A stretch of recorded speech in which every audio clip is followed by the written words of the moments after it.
दोस्तों, जब संविधान में यह दर्ज किया जा रहा था कि कौन अगड़ी जाति का होगा, कौन पिछड़ी जाति का होगा और कौन अति पिछड़ी जाति का होगा, यानी कि कौन सामान्य कैटेगरी में आएगा, जनरल में रहेगा, कौन बैकवर्ड पिछड़ी में आएगा और कौन SC ST में आएगा।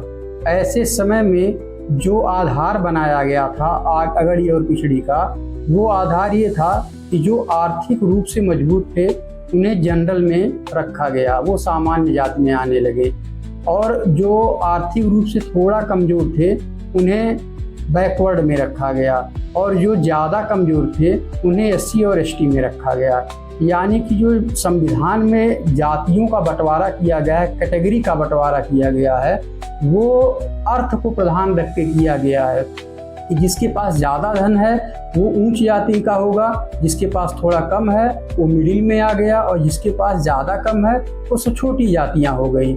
इस तरह से संविधान में जो है कैटेगरी निर्धारित किया गया।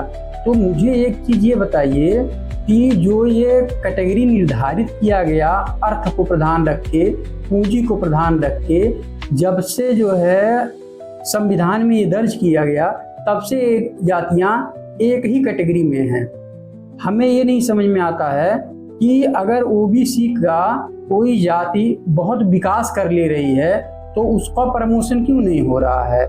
आखिर जब उसके पास धन हो गया, उसके पास आर्थिक स्थिति उसकी सही हो गई, उसकी अर्थव्यवस्था सही हो गई, तो वो हमेशा पिछड़ी में ही रहेगा।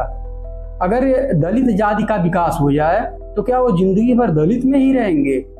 कम से कम सरकार को इसका चुनाव तो करना चाहिए कि अगड़ी के और पिछड़ी में कौन रहेगा। या तो अगर ये प्रमोशन नहीं कर रहे हैं तो फिर या तो ये गलत है, या तो अगर संविधान में ऐसा प्राविधान नहीं है तो फिर संविधान गलत लिखा गया है। क्योंकि भाई ये तो कोई नियम नहीं है कि आपने बेस बनाया कि अर्थ जो है वो प्रधान रहेगा, जिसके पास पूंजी रहेगी वो अगड़ी में जाएगा। तो अब तो बहुत सी जातियां ऐसी हैं जो उनके पास बहुत धन हो गया है, वो बहुत आगे हैं राजनीति में, शिक्षा के क्षेत्र में, हर क्षेत्र में आगे हैं। जैसे पिछड़ियों में आप यादवों को ले लीजिए, यादव किसी भी मामले में कम नहीं है, हर क्षेत्र में यादवों ने जो है तरक्की की है, वो हर तरह से मजबूत हैं।